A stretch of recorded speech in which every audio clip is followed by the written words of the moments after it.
Have you ever wondered why many farmers lose their chicks when they are between the age of 2 to 3 weeks?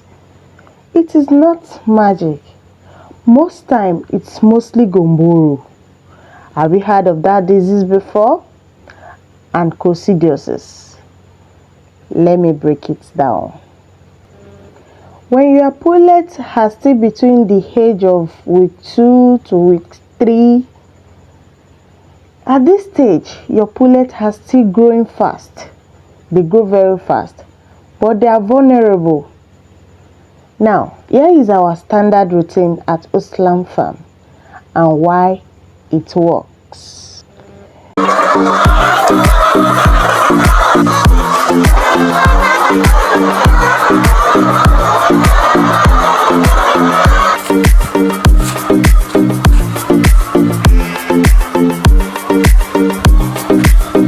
You're welcome back. So after the vaccination of our birds against Newcastle and bronchitis at day 9, we had to treat our birds against coccidiosis because at this stage the birds are still developing, and this coccidiosis is very common among these birds at this age, and coccidiosis at this stage can be very deadly if ignored and not treated on time. So between the day of day 10 to day 14, we had to treat our birds against coccidiosis. So on the day 14, we vaccinated against gomboro. What is gomboro? Gomboro, which is also known as the infectious bursar disease. You know what this disease does?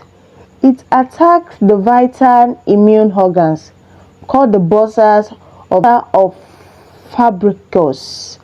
I don't know if I pronounce it well. So who are the targets?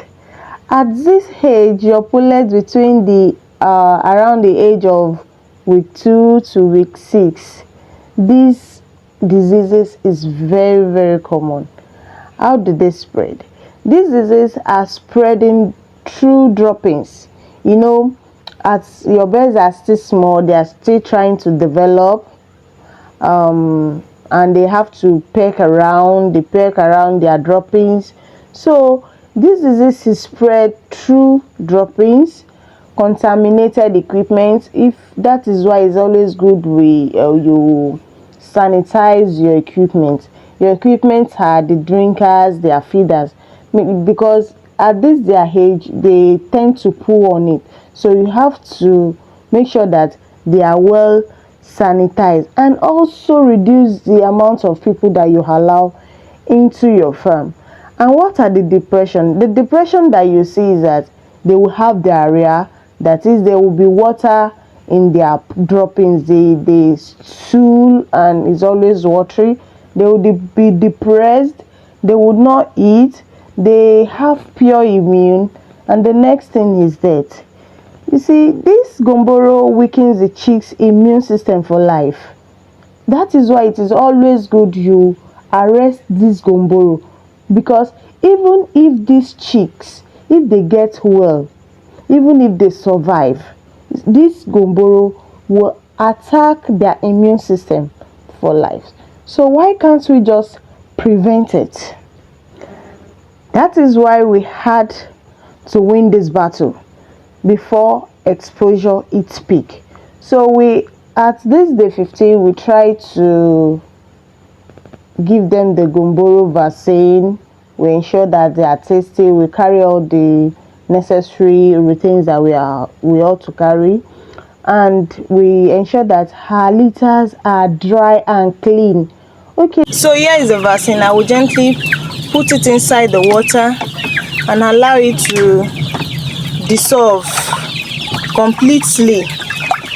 A good vaccine, you won't even see any residue in seconds. Immediately you open the lid like this, the contents in the box, in the bottle, would dissolve instantly. So I did not even see the residue. So when you buy your vaccine and you notice that you are seeing residue, it's better you call for help, because I've never buy vaccine I will see the particles or residue of the vaccine in the water. So it's mixed. My babies are still looking for water. I've not opened the water for them though. So let's go on. Let's see how we give them the water and how they will rush it. Let's go there. I've opened the water and I have to signal to them that there is now water, and you will see the way they will rush it. You have to signal, tell them there is water. You can see them. You signal them that there is water already, and you see them rushing it. So one thing about this vaccine, you ensure that every bed in your flock, ensure that they drink this water. It's very, very important.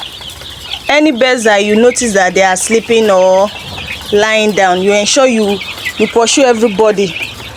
We are in this together. Every bird must drink the water. You make sure they drink the water. But some of them may not know that there is already water. And you can see they are responding greatly. So I have to signal them here.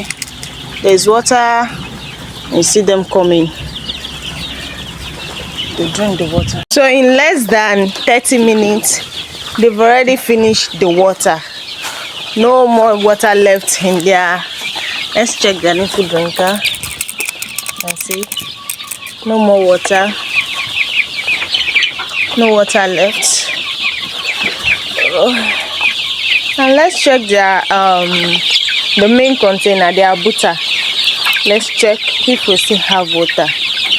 You can see no more water.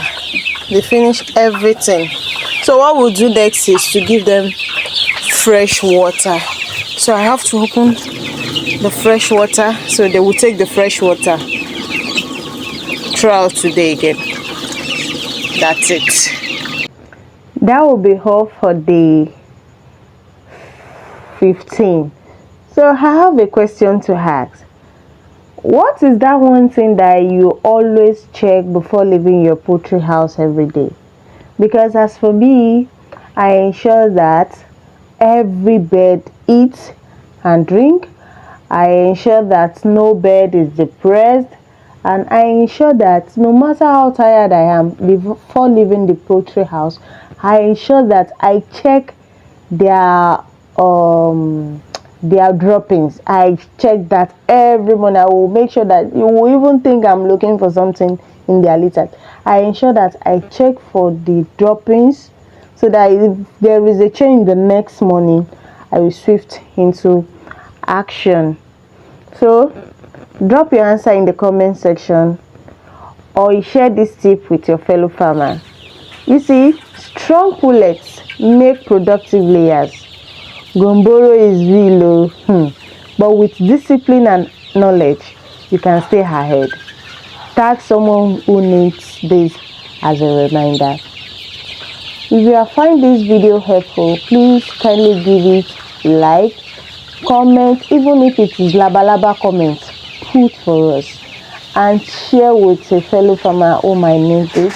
Also subscribe to our YouTube channel at Islam Farm. Until we come on your way again, see you next time. Bye.